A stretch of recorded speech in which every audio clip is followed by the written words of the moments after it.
Welcome to the Medical Coding Pulse.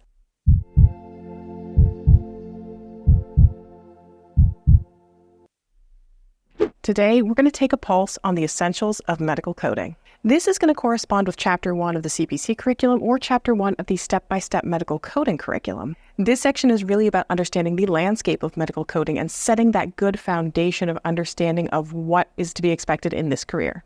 So before you start studying this chapter, here are the top 5 things you need to know. The role of a medical coder is really beyond that of just reading records and translating things into codes.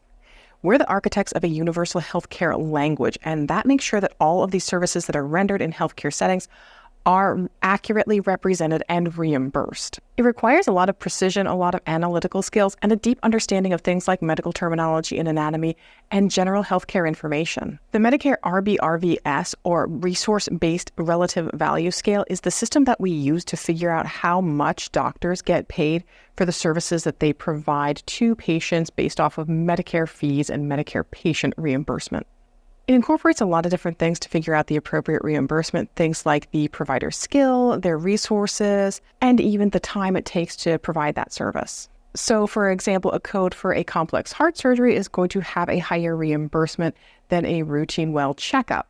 HIPAA, and that's with 2 A's and not 2 P's like HIPAA, it's not just about compliance, it's about patient trust. HIPAA is a set of rules that protects our health information from being provided to people without our consent. Doesn't mean that you can't ask, it just means that you have to have permission from that person in order to give it. Anyone can ask for your health information. But it also assures that our health information can be transferred easily in situations where it really needs to, like emergency surgeries. So it sets that stage for how our medical information can be released and to who and under what circumstances, such as things like when we need certain information released in order to send it to insurance so that it can get paid. HIPAA not only helps keep our health information safe, but it helps smooth that transition between entities in the healthcare world. Understanding about medical necessity is really key in a medical coder's role because medical necessity is what warrants getting those services paid.